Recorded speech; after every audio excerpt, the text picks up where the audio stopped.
അബദ്ധമാക്കണം, വ്യർത്ഥമാക്കണം. ഓടിപ്പോയ പോക്കിന് ദാവീദൊന്ന് ഞരങ്ങി പ്രാർത്ഥിച്ചു. ഞാൻ ദൈവമക്കളോട് പറയാം, നിന്റെ ഞരക്കത്തിൻ്റെ ശബ്ദം കേൾക്കുന്നൊരു ദൈവമുണ്ട്. വിഷയങ്ങളുടെ മധ്യത്തിൽ തീച്ചൂളയിൽ കൂടെ പോകുമ്പോൾ ചിലപ്പോൾ സംസാരിക്കാനും മറുപടി പറയാനും പറ്റാത്ത വിധത്തിൽ ഗൽഗതത്തോടായിരിക്കും ഇരിക്കുന്നത്. അങ്ങനെ ഇരിക്കുന്ന വേളയിൽ ഇതെല്ലാം ചിന്തിച്ച് നീ ഒരു ദീർഘശ്വാസം വിട്ടാൽ ആ ശ്വാസം അറിയുന്ന ഒരു ദൈവമുണ്ട്. Praise the Lord. ദൈവം അത്ഭുതം ചെയ്യും. അപ്പോൾ ഓടിപ്പോയ കൂട്ടത്തിൽ ദാവീദ് പറഞ്ഞു, കർത്താവേ, ഇവൻ്റെ ആലോചനയെ അബദ്ധമാണ്. അതുകൊണ്ട് ആ ഹൂശായി ഇവർ തമ്മിൽ കണ്ടപ്പോൾ ഹൂശായിയോട് പറഞ്ഞു, നീ യെരൂശലേമിൽ പോകണം. അതിന് എനിക്ക് വിരോധമായിട്ട് മിക്കവാറും അഗീതോബൽ എഴുന്നേക്കാൻ സാധ്യത ഉണ്ട്. അപ്പം നീ പോയാലേ എൻ്റെ കാര്യം ശരിയാകുള്ളൂ. ഈ ചിലർ ശരിയാകണമെങ്കിൽ ചിലർ വരണം, വേണ്ടേ? പിന്നെ സ്തോത്രം, ചിലർ വരണം. അപ്പനും അമ്മയ്ക്കും കീഴ്പ്പെടാനെ അനുസരിക്കാതെ തന്നിഷ്ടപ്രകാരം വളരുന്ന പെൺപിള്ളേരുണ്ട്. ഉദാഹരണമാണ്, അവരെ കെട്ടിച്ച് ഒരു വീട്ടിൽ വിടുമ്പോൾ അവിടെ നല്ല ജഗജില്ലി ഒരു അമ്മായിയമ്മ കാണും. ഇവിടെ നല്ല സൂചിമനെ നിർത്തും. ഇവൾ അപ്പനെ അമ്മയെ അത്ര വലിയ ബഹുമാനം കൊടുക്കാതെ ജീവിച്ചത്. അവിടെ ചെല്ലുമ്പോൾ മറ്റേ തള്ള ഇവളെ സൂചിമനെ നിർത്തും. എന്നിട്ട് ഇവൾ വന്ന് ഇവിടെ അവിടുത്തെ അമ്മച്ചിക്ക് പോരാട്ടം വന്നുമല്ല, നീ ശരിയാകാൻ ദൈവം ആ തള്ളയെ വെച്ചിരിക്കുന്ന ഈയിടെയെങ്കിലും ചാകുകയില്ല. അങ്ങനെ ഒരു പ്രതീക്ഷയ്ക്ക് അവർക്ക് ശ്വാസം മുട്ടലൊക്കെ ഉണ്ട്, പക്ഷേ ഇപ്പോഴൊന്നും ചാകുകയില്ല. ദൈവം അതെല്ലാം ക്രമീകരിച്ച് വെച്ചിരിക്കുക. സ്തോത്രം. അപ്പം ചിലര് ഒതുങ്ങണമെങ്കിൽ ചിലര് വരണം. ചില സഭകളിലൊക്കെ, നമ്മുടെ ഇവിടെ കുഴപ്പമില്ല, ചില സഭകളിൽ ഉപദേശമാരെ വിറപ്പിക്കുന്ന ചില അച്ചായന്മാരുണ്ട്. പാസ്റ്റർ കമ്മിറ്റിയിലൊക്കെ കമ്മിറ്റി ആയിരിക്കും, ചിലപ്പോൾ സെക്രട്ടറിയോ ട്രഷറൊക്കെ ആയിരിക്കും. പാസ്റ്റർമാരെ കിടുകിട വിറപ്പിക്കും. പാസ്റ്റർക്ക് എന്നെ അറിയത്തില്ല, ഞാൻ ആരാന്നറിയാം, ഇവിടെ ഇരുന്ന പാസ്റ്റർമാരൊക്കെ എന്നോട് ചോദിക്കാതൊന്നും ചെയ്യത്തില്ല, ഞാൻ അപ്പിടിയാ. നേരത്തെ ഇരുന്ന പാസ്റ്ററോട് ചോദിക്കണം, പുള്ളി കണ്ടം വഴിയാ ഓടിയത്, പുള്ളിയുടെ അരകല്ലും പിള്ള ഇപ്പോഴും ഇവിടെ കിടക്കുക, എടുക്കാൻ മറന്ന്. എന്നെ ഒന്ന് ചോദിച്ചു നോക്കണം ഞാൻ ആരാണെന്ന്. സ്തോത്രം. അങ്ങനെയൊക്കെ ഉപദേശിമാരെ കിടുകിട വിറപ്പിക്കുന്ന അച്ചായന്മാരും ചില ഇടങ്ങളിൽ ഉണ്ട്. പക്ഷെ അവർ വീട്ടിൽ ചെന്നാൽ പഞ്ചപുച്ച അമ്മാമ്മ ചൂണ്ടുമരില്ല നിർത്തിയേക്കുന്നത്, അനങ്ങനെ അനുവദിക്കുകയല്ല. മോളി എന്നാ ഉണ്ടോ അനങ്ങല്ല. ചിലരെ ഒതുക്കാൻ ചില വിഷയങ്ങൾ ദൈവം ചെയ്യും. അപ്പം ഈ അഗീതോബലിൻ്റെ ആലോചന അബദ്ധമാകണമെങ്കിൽ ഹൂശായി അവിടെ ചെല്ലണം. അപ്പോൾ അർഗ്യനായ ഹൂശായിയെ ദാവീദ് പറഞ്ഞ് യെരൂശലേമിലോട്ട് വിട്ടു. എന്നിട്ട് ദാവീദ് പിന്നെയും മുമ്പോട്ട്. അങ്ങനെ ചെല്ലുമ്പോൾ ഈ ശിമയ്യെ കാണുന്നത്, ബെന്യാമീൻ ഗോത്രത്തിൽ ഗേരയുടെ മകൻ ശിമൈ. അവൻ ബെന്യാമീൻ ഗോത്രജനാ. ഇവൻ ദാവീദിനെ കണ്ടുടനെ അരിശം കയറി, ചുമ്മാ കഥയൊന്നും അറിയാതെ ചുമ്മാ കയറി ഇവൻ കല്ലും പൂടിയെല്ലാം മാരി എറിയുക. എന്തിനാണ് അറിയുന്നത്? ഞാനും ചുമ്മാ നിൽക്കല്ലേ എറിയട്ടെന്ന്. അതൊരു പ്രാഗി. ശബരി കുടുംബത്തെ നശിപ്പിച്ചവനെ, രക്തപാതക, നീച്ച, പോ പോ പോ എന്ന് പറഞ്ഞ് ദാവീദിനെ പ്രാകുക. നീ ഗുണം പിടിക്കുകയല്ലടാ, നീ ശബരി കുടുംബത്തെ മുടിച്ചവനാടാ, നീ ഗതി പിടിക്കുകയല്ല, അങ്ങ് ചുമ്മാ പ്രാകുക. അപ്പം കൂടെയുള്ള അബീശായി തൻ്റെ അനന്തരവന്മാരുമൊക്കെ ഉണ്ട്. ഇവർ പറഞ്ഞു, സ്തോത്രം, ദാവീദെ നിന്നെ അവൻ പ്രാകുന്നു, അവനെ വെട്ടിക്കളഞ്ഞേക്കട്ടെ എന്ന് ചോദിച്ചു. ദാവീദ് പറഞ്ഞു, അവൻ നമ്മുടെ വിഷയമല്ല, അവനല്ലിപ്പം നമ്മുടെ എടേ എൻ്റെ ഉദരത്തിൽ നിന്ന് പുറത്ത് വന്ന എൻ്റെ എറുക്കൻ കൊടുവാളുമായിട്ട് നിൽക്കുക അപ്പനെ കണ്ടിക്കാൻ. പിന്നെ പുറത്തുള്ളവനെ നമ്മൾ അകത്തുള്ളവനാണ് നമ്മുടെ വിഷയം. ഹൈന്ദവ സ്നേഹിതന്മാരല്ല നമ്മുടെ വിഷയം, മുസ്ലിം സ്നേഹിതന്മാരല്ല നമ്മുടെ വിഷയം, ഇതര മതസ്ഥരല്ല നമ്മുടെ വിഷയം. അവരൊക്കെ പാവത്തങ്ങൾ, അതല്ല വിഷയം. വിഷയങ്ങളെല്ലാം അകത്താ. സ്തോത്രം. ദാവീദ് പറയുകയാ, അവൻ ബെന്യാമീൻ ഗോത്രക്കാരനല്ലേ? അതെ, അവനല്ലല്ലോ വിഷയം. എൻ്റെ ഉദരത്തിൽ നിന്ന് പുറപ്പെട്ടു വന്ന് എൻ്റെ എറുക്കം കൊടുവാളുമായിട്ട് നിൽക്കുക, എന്നെ കണ്ടിക്കാൻ. ഇപ്പം പിന്നെ അവൻ എന്തെങ്കിലും അല്ല അച്ഛാ, അവൻ പ്രാകുന്നുണ്ട്. അത് പ്രാകട്ടെ. അല്ല, പഴമക്കാർ പറയല്ലേ, വേറെ ദിവസത്തിലില്ല, പഴയ ആൾക്കാർ 6 പോകുന്നത് 100 പറഞ്ഞാൽ ഒന്നെങ്കിലും. നിങ്ങൾ കേട്ടിട്ടില്ലേ ആ പഴമൊഴി? ഇല്ലേ? നിങ്ങളുടെ അതിൽ 6 ഉണ്ടല്ലോ, പിന്നെ കേൾക്കാൻ. 6 പോകുന്ന 100 രാഗിയാൽ ഒരെണ്ണമെങ്കിലും ഏക്ക് വന്ന പഴമക്കാരുടെ പഴഞ്ചൊല്ല എന്ന പുസ്തകം അങ്ങനെ പഠിപ്പിക്കുന്നില്ല. വേറെ പുസ്തകം പഠിപ്പിക്കുന്നത് യഹോവ പ്രാകാത്തവനെ ആര് പ്രാകും, ദൈവം ശപിക്കാത്തവനെ ആര് ശപിക്കും. ദൈവമക്കളോട് ഒരു കാര്യം പറയാം, നിന്നെ അനുഗ്രഹിക്കാമെന്നും ഉയർത്താമെന്നും മാനിക്കാമെന്നും ദൈവത്തിൻ്റെ വാഗ്ദത്തമുണ്ടെങ്കിൽ നിനക്ക് വിരോധമായിട്ട് ആര് കരുക്കളൊരുക്കിയാലും, ആര് സൂത്രങ്ങൾ മെനഞ്ഞാലും, ആര് തന്ത്രങ്ങൾ മെനഞ്ഞാലും അതൊന്നും നിനക്ക് ഫലിക്കത്തില്ല. യഹോവ ഒരു ദോഷവും തട്ടാതെ നിന്നെ പരിപാലിക്കും. അവൻ നിന്റെ പ്രാണനെ പരിപാലിക്കും. യഹോവ നിന്റെ ഗമനത്തെയും ആഗമനത്തെയും ഇന്ന് മുതൽ എന്നേക്കും പരിപാലിക്കും. പകൽ സൂര്യനെങ്കിലും രാത്രി ചന്ദ്രൻ നിന്നെ ബാധിക്കത്തില്ല.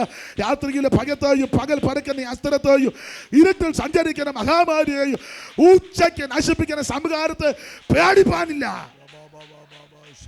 ഓ ദൈവത്തിന് മഹത്വം, ദൈവത്തിന് മഹത്വം, ദൈവത്തിന് മഹത്വം, ദൈവത്തിന് മഹത്വം. ഒരായുധവും ഫലിക്കത്തില്ല. ഹല്ലേലൂയ. എനിക്ക് പാടാൻ വയ്യ, മൈക്കിൻ്റെ കുഴപ്പമുണ്ട്, എനിക്കും കുഴപ്പമുണ്ട്. എന്നാൽ ആ പഴയ പാട്ട് നല്ല അറിയാവുന്നവരെടുത്ത് പാട്. നിനക്കെതിരായി വരും ആയുധം ഫലിക്കയില്ല, നീ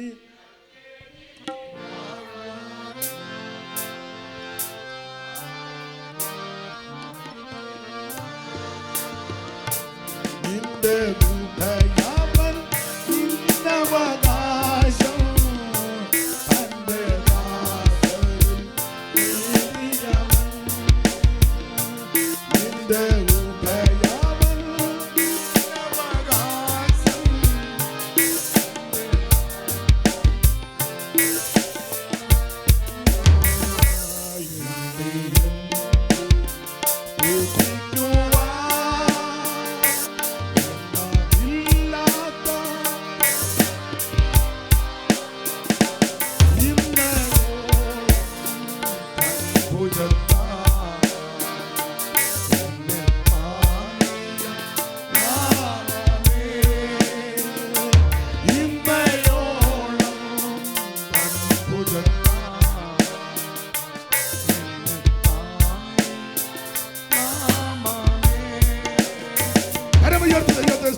അപ്പൊ ശ്രദ്ധിക്കുക, ഒരായുധവും ഫലിക്കത്തില്ല.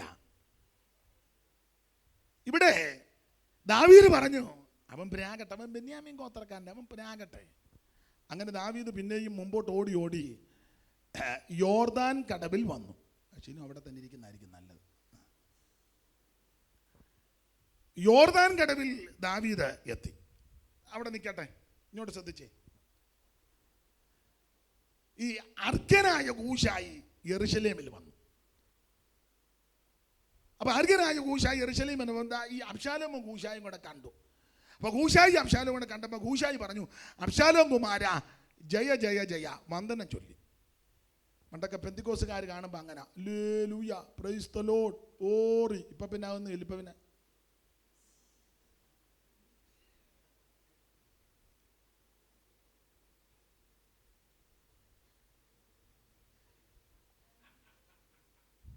ഒന്നും മിണ്ടുന്നില്ലല്ലോ.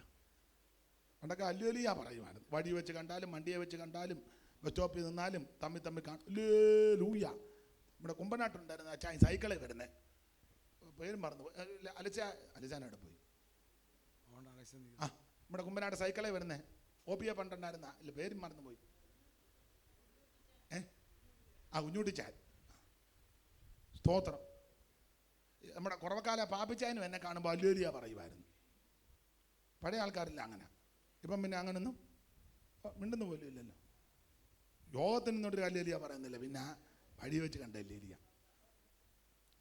അപ്പൊ ശ്രദ്ധിക്കുക, ഇവര് വന്ദനം ചൊല്ലി അബ്ശാലോം കുമാര ജയ ജയ ജയ. അപ്പൊ അബ്ശാലോം ചോദിച്ചേട്ടാ, നീ എൻ്റെ അപ്പൻ്റെ സ്നേഹിതനല്ലേ? അതെ.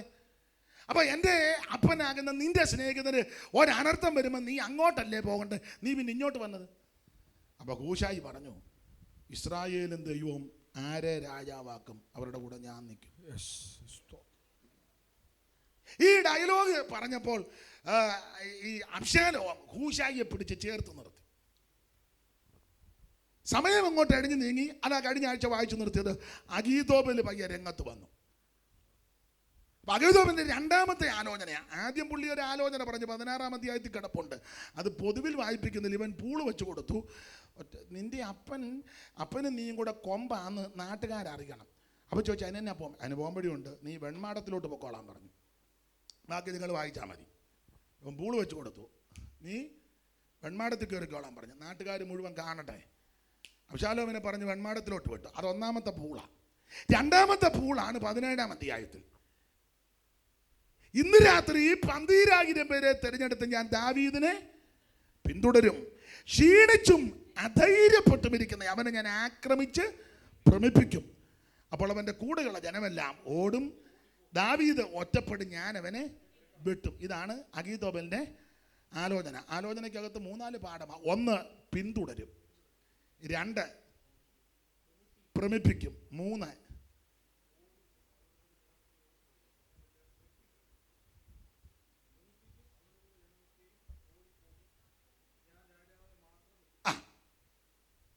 ഞാൻ ദാവീദിനെ വെട്ടും, ജനമെല്ലാം ചിതറും. അപ്പൊ പിന്തുടരും, ഭ്രമിപ്പിക്കും, ജനത്തെ ചെതറിപ്പിക്കും, ദാവീദിനെ വെട്ടും.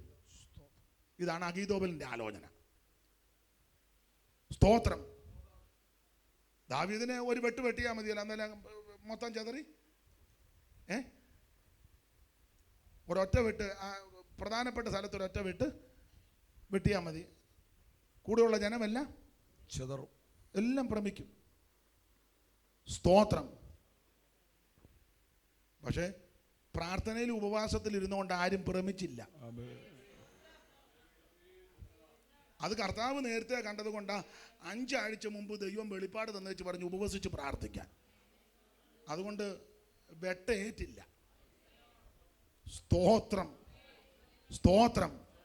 ഏക്കാൻ വേണ്ടി സാറ്റർഡേ തന്നെ വെട്ടിയത്. സാറ്റർഡേ എന്ന് പറഞ്ഞിട്ട് മനസ്സിലായി. ഞാൻ ശനി, ഹിന്ദിയിൽ എങ്ങനെയാ പറഞ്ഞത്? ശനിവാർ. അപ്പോൾ ഹിന്ദി ഒരു ഇംഗ്ലീഷ് ഒരു മലയാളം ഇരിക്കാം.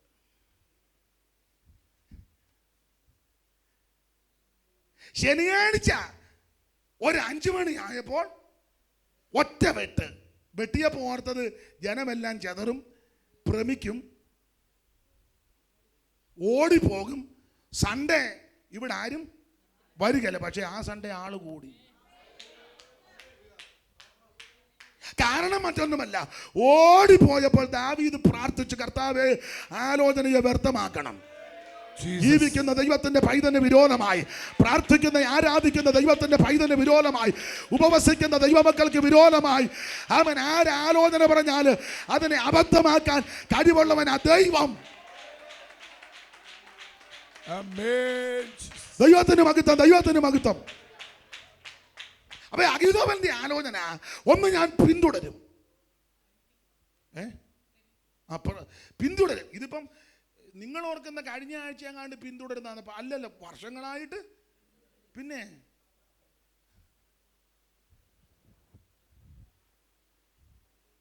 നിങ്ങൾ ഓർക്കുന്ന 4-ാം നാളെങ്ങാണ്ട് ഏറ്റതാ.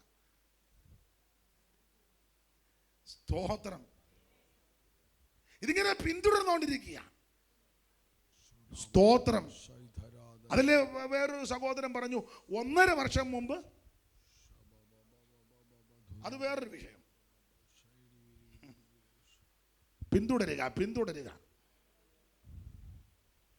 എന്നോട് ചിലർ പറഞ്ഞത് ഇനിയൊന്നും സംസാരിക്കേണ്ടത്, അതിൻ്റെ നിയമം പഠിച്ചവർ അത് പറഞ്ഞതുകൊണ്ട് ഞാൻ ഇനിയിപ്പോൾ ഒന്നും പറയുന്നില്ല. അവർ പറയും പോലെ ഇനി ഒക്കൂ. സ്തോത്രം. നമ്മളിനിയിപ്പം സംസാരിച്ചിട്ട് അതിനകത്ത് എന്തെങ്കിലും അപാകത വന്നെങ്കിൽ അപ്പോൾ അതുകൊണ്ട് അവർ അതിൻ്റെ വകുപ്പുകളും നിയമവും അറിയാവുന്നവർ പറയുന്നതനുസരിച്ചായിരിക്കും ഇനി ഞാൻ മുമ്പോട്ട് പോകുന്നത്. അതുകൊണ്ട് ഇനിയിപ്പോൾ ഒന്നും അതോ ഞാൻ പറയണോ? തങ്കച്ചാൻ പറ, എന്തെങ്കിലും പറ. ഒന്നും മിണ്ടുന്നില്ലേ? തങ്കച്ചാൻ എന്നാ പറയുന്നത്? പാവം, അങ്ങേര് കുത്തിയിരുന്ന് പ്രാർത്ഥിക്കുന്നതല്ലാതെ അത് മതി. ഇതാണ് അഹീതോബലിന്റെ ആലോചന. ഞാൻ പിന്തുടരും, പിടിക്കും. സ്തോത്രം. ഭ്രമിപ്പിക്കും, ജനമെല്ലാം ചെതറി ഓടും. അപ്പൊ ദാവീദ് ഒറ്റപ്പെടും, സൂക്ഷം വെട്ടും. ഇതാണ് അഹീതോബലിന്റെ ആലോചന. ദൈവത്തിന് മഹത്വം. അപ്പൊ ഈ ആലോചനയെല്ലാം അഹീതോബൽ പറഞ്ഞ, എൻ്റെ ഭാഷയിൽ പറഞ്ഞ അബ്ശാലോമും ആൾക്കാരും എല്ലാം ആലോചന കേട്ട് ബലപ്പെട്ടു. നമ്മുടെ പെന്തിക്കോസ് ശൈലി പറയാം, അവിടെ ഒന്നും എഴുതിയിട്ടില്ലെങ്കിൽ നമ്മുടെ ശൈലി. ആലോചനയെല്ലാം പറഞ്ഞ പുള്ളിക്ക് ഒരു കൈമടക്കൊക്കെ കൊടുത്തു. ആട്ടെ ബ്രദറെ, ഇനിയും വിളിക്കുമ്പോഴും വന്ന് ആലോചന. ഇങ്ങനെല്ലാം അങ്ങോട്ട് പോയി. ആലോചന അങ്ങോട്ട് പറഞ്ഞ് ബലപ്പെട്ട് കഴിഞ്ഞപ്പം ഈ അബ്ശാലോം പറഞ്ഞു, അഹീതോബൽ ആലോചന പറഞ്ഞു ശരിയാ, പക്ഷെ നമുക്ക് ഹൂശായി വന്നിട്ടുണ്ടല്ലോ. ഹൂശായിയുടെ അഭിപ്രായം കൂടെ ഒന്ന് കേൾക്കാം. എന്നാ ഹൂശായിയെ വിളിക്കാൻ പറഞ്ഞു. ഈ എല്ലാവരുടെ കൂടി നിന്ന് ഗൂഢതന്ത്രം മെനഞ്ഞുകൊണ്ടാണ് ഇത് കുഴഞ്ഞത്. ഒരുത്തനായിരുന്നു എങ്ങനെയും പിന്നെയും കയറി വരുന്നല്ലോ. അപ്പോൾ പറഞ്ഞു ഹൂശായി അടുത്ത കാലം വരെ ദാവീദിന്റെ കൂടെ ആയിരുന്നു. പക്ഷെ കഴിഞ്ഞ കുറച്ച് നാളായിട്ട് ഇപ്പൊ ദാവീദിന്റെ കൂടെ ഇല്ല. അപ്പൊ നമുക്ക് ഹൂശായിയും കൂടെ ഹൂശായിയെ വിളിച്ചു. ഹൂശായി കൊണ്ടുവന്ന് ഹൂശായി അബ്ശാലോമിന്റെ അടുക്ക വന്ന അബ്ശാലോം ഹൂശായിയുടെ 5-ാം വാക്യം വായിച്ചേ, 17:5. എന്നാൽ അബ്ശാലോം അർഖ്യനായ ഹൂശായിയെ വിളിക്കുക. അവന്റെ അഭിപ്രായം കൊണ്ട് നമുക്കൊന്ന് കേൾക്കാമല്ലോ. ഹൂശായി അബ്ശാലോമിന്റെ അടുക്ക് വന്നപ്പോൾ അബ്ശാലോം ഹൂശായിയോട് അഗീതപോൽ ഇന്ന പ്രകാരം എല്ലാം പറഞ്ഞു, അതുപോലെ ചെയ്യണോ അല്ലെങ്കിൽ നീ പറയാൻ പറഞ്ഞു. അപ്പൊ ഹൂശായി എന്നാ പറഞ്ഞേ? ഹൂശായി അബ്ശാലോമിനോട് പറഞ്ഞത് അഗീതപോൽ ഇപ്രാവശ്യം പറഞ്ഞ ആലോചന അവൻ വെച്ചു കൊടുത്തു. അഖിലബൽ ഇപ്രാവശ്യം പറഞ്ഞ ആലോചന നന്നല്ല. നിന്റെ അപ്പനും അവന്റെ ആളുകളും വീരന്മാരും കാട്ടിൽ കുട്ടികൾ കവർന്നു പോയി കരടിയെ പോലെ ഉഗ്രമാനസനമാകുന്നു. നിന്റെ അപ്പൻ നല്ല യോദ്ധാവാകുന്നു. അവൻ ജനത്തോടു കൂടെ രാപാർക്കത്തില്ല. അവനിപ്പോൾ വല്ല മലയിലോ ഗുഹയിലോ വല്ലോ ആയിരിക്കും. അതുകൊണ്ട് ആരംഭത്തിൽ തന്നെ ഇവർ ചിലർ പട്ടുപോയാൽ അബ്ശാലോമിന്റെ പക്ഷക്കാരി മഹാസംഹാരമുണ്ടായത് ഇസ്രായേൽ മക്കൾ എല്ലാവരും അറിയും. അപ്പോൾ സിംഹഹൃദയമുള്ള ശൂരനും കൂടെ ആ ശേഷം ഉരുകിപ്പോകും. എനിക്ക് ഈ ഭാഗത്തൊക്കെ നിന്ന് 5 മണി വരെ പ്രസംഗിച്ചാൽ കൊള്ളാമെന്നുണ്ട്. സ്തോത്രം. നിങ്ങൾ പറയാം ഞങ്ങൾ രാവിലെ മുതലേ ഇത് കേട്ട്, അതുകൊണ്ട് ഞാൻ പെട്ടെന്ന് അങ്ങ് നിർത്താം. ഈ ഹൂശായി അബ്ശാലോമിന്റെ അടുക്ക് വന്നപ്പോൾ അബ്ശാലോം ചോദിച്ചു, അഗീതോപൽ ഇന്ന പ്രകാരം ആലോചന പറഞ്ഞത്: 1 പിന്തുടരും 12,000 പേരെ എടുത്ത്, 2 ഭ്രമിപ്പിക്കും, 3 ജനമെല്ലാം കൂടെ ചെതറി ഓടും, 4 ദാവീദിനെ വെട്ടും. പുള്ളി അതാ പറഞ്ഞേക്കുന്നത്. നിന്റെ അഭിപ്രായം എന്നാ? അപ്പൊ ഈ ഹൂശായി ദാവീദിന്റെ അടുക്ക് വന്ന് അബ്ശാലോമിന്റെ അടുക്ക് വന്ന് പറയാ, അഗീതോപൽ ഇപ്രാവശ്യം പറഞ്ഞ ആലോചന നന്നായി എന്ന് പറഞ്ഞാൽ നിന്റെ അപ്പന്റെ കാലം മുതലേ പുള്ളി ആലോചന പറഞ്ഞോണ്ട് എല്ലാം പച്ചലയും കത്രികയും പോലെ. പക്ഷെ ഇത് തെറ്റി. ഈ വിഷയത്തിൽ തെറ്റി. സ്തോത്രം. പിടിച്ച കൊമ്പ് മാറിപ്പോയി. ഈ വിഷയത്തിൽ തെറ്റി. മറ്റു വിഷയം അതൊന്നും എനിക്കറിയത്തില്ല. ഈ വിഷയത്തിൽ തെറ്റി. തെറ്റി. എങ്ങനെ തെറ്റി? ഇതുവരെയും ആ വീഡിയോ ഒന്ന് കാണുന്നില്ല.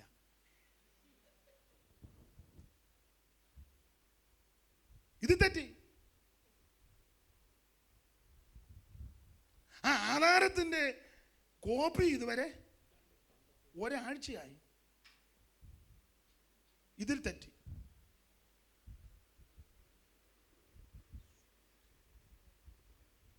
15,000 ചോദിച്ച് മേടിച്ചെന്ന് പറഞ്ഞ് ആരും ഇതുവരെ രംഗത്തും അതിലും തെറ്റി.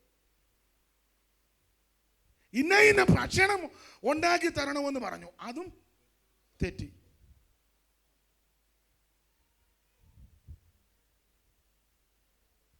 ഈടവനാണെന്ന് എവിടെയോ പറഞ്ഞു, അതിന് ഒരു തെളിവ് ഇതുവരെ, അതും തെറ്റി. ഇനി എന്നാ തെറ്റാൻ?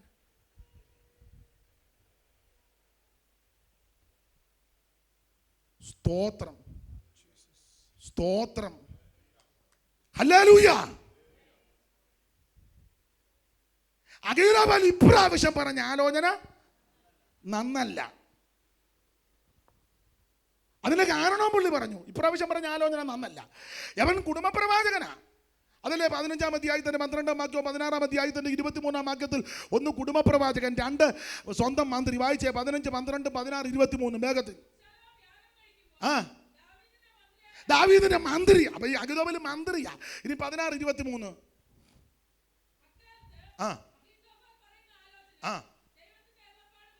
അപ്പൊ ഇത് രണ്ടും വായിക്കുമ്പോ 1 മന്ത്രിയും 2 കുടുംബത്തിന്റെ ഉപദേഷ്ടാവാ.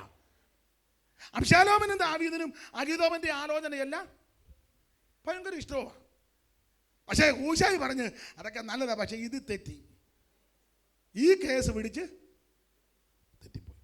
അതിനാ പറയാം, അഗീതോപൽ ഇപ്രാവശ്യം പറഞ്ഞ ആലോചന നന്നല്ല. അതിനാ പറയാം, എടാ നിന്റെ അപ്പനും അവന്റെ ആടുകളും കാട്ടിൽ കുട്ടികൾ കവർന്നു പോയ നിന്റെ അപ്പനും അവന്റെ ആളുകളും വീരന്മാരും. അങ്ങനല്ലയോ സിസ്റ്ററെ? അല്ലല്ലോ, വായിച്ചോ, ഒന്നുകൂടെ വായിച്ചേ. അർഖ്യനായ ഹൂശായി.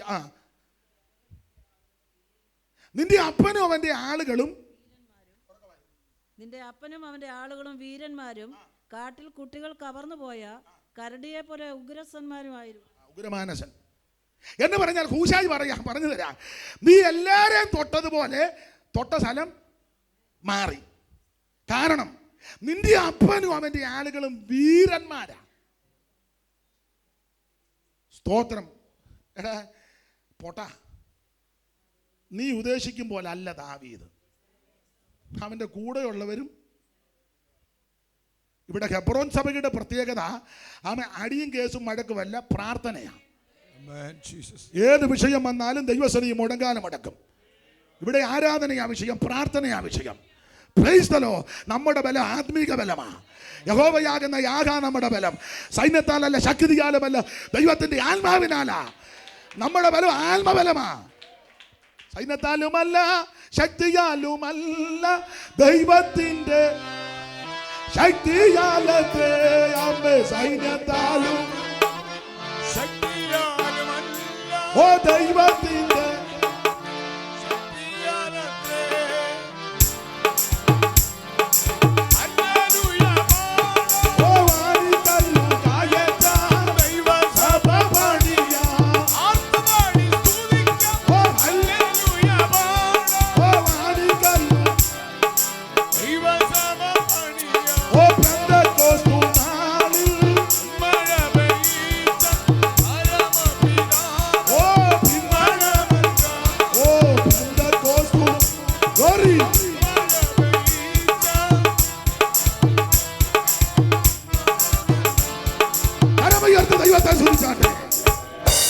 നിന്റെ അപ്പനും അവന്റെ ആളുകളും വീരന്മാരാ. നീ ആളും തരം പറഞ്ഞു വേണം കളിക്കാൻ. നിന്റെ അപ്പനും അവന്റെ ആളുകളും. ദാവീദിന്റെ വീരന്മാരെ പറ്റി എഴുതിയിരിക്കുന്നത് അവര് ഇടങ്കൈ കൊണ്ടും വലങ്കൈ കൊണ്ടും കല്ലെറി വന്ന. ഇടങ്കൈ കൊണ്ടും വലങ്കൈ കൊണ്ടും അത്ര മിടുക്കന്മാരാ. ഈ വലങ്കൈ വശമുള്ളവന് വലങ്കൈ കൊണ്ടേ ഒക്കുള്ളൂ. ഇടങ്കൈ വശമുള്ളവന് വലങ്കൈയും വശവാ. ഇടങ്കൈ കൊണ്ടും വലങ്കൈ കൊണ്ടും അമ്മമാർ കല്ലെറി. ദാവീദിന്റെ കൂടെ ഉള്ളവന്മാർ. വേറൊരു ഭാഗത്ത് കൊടുത്തിരിക്കുന്നത് അവര് സിംഹമുഖന്മാരെന്നാ. സിംഹ വായിച്ചേ, ദിനവൃത്താന്തങ്ങളുടെ 1-ാം പുസ്തകം 12-ാം അധ്യായത്തിന്റെ പ്രാരംഭ വാക്യം ആദ്യം വായിക്കണം. ദിനവൃത്താന്തങ്ങളുടെ 1-ാം പുസ്തകം. കീശന്റെ മകനാകുന്ന ശൗലിന്റെ നിമിത്തം ദാവീദ് ഒളിച്ചു പാർത്ത് സിക്ലാഗിൽ ചെല്ലുമ്പോൾ അവന്റെ അടുക്കൽ വന്നവർ അവരുടെ വീരന്മാരുടെ കൂട്ടത്തിൽ ദാവീദിന് യുദ്ധത്തിൽ തുണ ചെയ്തു. അടുത്ത വാക്യം, അവർ വില്ലാളികളും വലങ്കൈ കൊണ്ടും ഇടങ്കൈ കൊണ്ടും കല്ലെറിയുവാൻ വില്ല് കൊണ്ട് അമ്പയ്യാനും. ഈ ടൈപ്പ് സാധനമാ ദാവീദിന്റെ കൂടെ. അതുകൊണ്ട് എൻ്റെ കുഞ്ഞെ, നീ ഉമ്മാ കൊണ്ട് സ്തോത്രം. ഇടങ്കൈ കൊണ്ടും വലങ്കൈ കൊണ്ടും കല്ലെറിയും. മതിയല്ലോ. മാത്രമല്ല 7-ാം വാക്യത്തിൽ അവർ സിംഹമുഖന്മാരെന്നാ. 12-7 മുതൽ വായിച്ചേ. വായിച്ചോ. പരിചയം കുന്തമിടുമ്പോ പ്രാപ്തികളുള്ള പുരുഷന്മാരും ഗാദ്യരെ പിരിഞ്ഞ് ദുർഗത്തിൽ അവന്റെ അടുക്ക വന്നു. അടുത്ത വാക്യം, അവർ സിംഹമുഖന്മാരെന്നാ. മതി. ഇവർ നല്ല സിംഹമുഖന്മാരാ. ഈ PG മാത്യു സാറിൻ്റെ അമ്മാവിയപ്പൻ MT മാത്യു അവർകൾ എൻ്റെ അധ്യാപകനാണ്. മൈക്ക് മത്തായിച്ചൻ എന്ന് പഴയ ആൾക്കാർ വിളിക്കും. അദ്ദേഹം ഒരിക്കൽ ഞങ്ങളെ വചനം പഠിപ്പിച്ചപ്പോൾ പറഞ്ഞ കാര്യം എൻ്റെ ഓർമ്മ വന്നു. സിംഹമുഖന്മാർ. അദ്ദേഹം പറഞ്ഞത് ഞാൻ കടമെടുക്കുക. ഈ ദാനിയേലിനെ പിടിച്ച് സിംഹത്തിൻ്റെ ഗുഹയിലിട്ടപ്പോൾ ദാനിയേലിൻ്റെ മുഖവും സിംഹമുഖമായെന്ന്. അപ്പോൾ അവിടെ കിടന്ന സിംഹം ചെന്ന സിംഹത്തെ കണ്ട് സ്തോത്രം പേടിച്ചു. എല്ലാവരെയും വലിച്ച് സിംഹത്തിൻ്റെ ഇടയിട്ട പോലെ പ്രാർത്ഥിക്കുന്നവനെ പിടിച്ച് ദാനിയേലിനെ എടുത്ത് അങ്ങോട്ട് ഇടുമ്പോൾ പുള്ളിയുടെ മുഖം സിംഹമുഖം പോലായി. അപ്പോൾ അവിടെ നേരത്തെ കിടന്ന സിംഹമല്ല, അമ്മ പുതിയ പുള്ളി വരുന്നെന്ന്. അമ്മമാരുടനെ അപ്പം അതൊക്കെ. അപ്പോൾ ചോദിച്ചില്ല എവിടെ നിന്ന് വരുന്നത്? അവിടെ നിന്ന് ഇങ്ങോട്ട് വരുവാന്ന് പറഞ്ഞു. എങ്ങനെയാ? പ്രാർത്ഥിച്ചേച്ച് വന്നത്. അപ്പോൾ ചോദിച്ചു ആരാ നേതാവ്? അത് നേതാവ് ആമേ സ്തോത്രം. ഏറ്റവും വലിയ സിംഹം അങ്ങുണ്ട്, യഹൂദാഗോത്രത്തിൻ്റെ സിംഹം. യഹൂദാഗോത്രത്തിൻ്റെ സിംഹമാണ് ഇങ്ങോട്ട് അയച്ചു. സ്തോത്രം. നമ്മൾ എനിക്ക് ഒന്ന് കേബ്രാമിൻ്റെ അനുജനാണോ ആരാണ് ഒരു പാട്ട് എഴുതിയല്ലോ, ദാവീദ് ഗോത്രത്തിൻ, അവരും കണ്ട് എഴുതിയല്ലേ, അവിടെ കുറേ നാൾ റോഡല്ലായിരുന്നു. പറ ആരെഴുതിയാ? കേബ്രാം എഴുതിയാണോ? അദ്ദേഹത്തിൻ്റെ അനുജന്. നല്ല പാട്ടാണ്. ദാവീദ് ഗോത്രത്തിൻ സിംഹമായി, ദാവീദ് ഗോത്രത്തിൻ സിംഹമായോരേ, ദാവീദിൻ താഴ്വരയിലുള്ളവനേ, ഓ ദാവീദ് ഗോത്രത്തിൻ സിംഹമായോരേ, ദാവീദിൻ താഴ്വരയിലുള്ളവനേ, ഓ നീ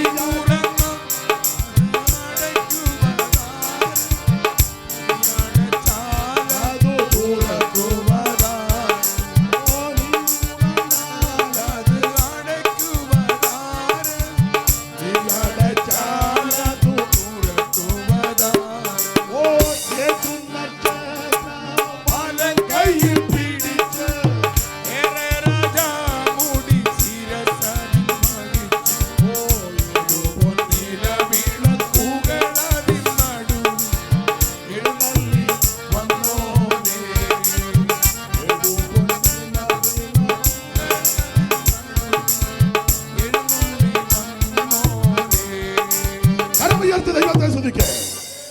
അപ്പൊ ഇവരുടെ വിശേഷത, ഇവർ സിംഹമുഖന്മാരാ. ഇടം കൈ കൊണ്ടും വലം കൈ കൊണ്ടും യുദ്ധം ചെയ്യുന്നവരാ, കല്ലെറിയും. ഇനി ഒത്തിരി ഉണ്ട്. ഒരു വീരൻ നല്ല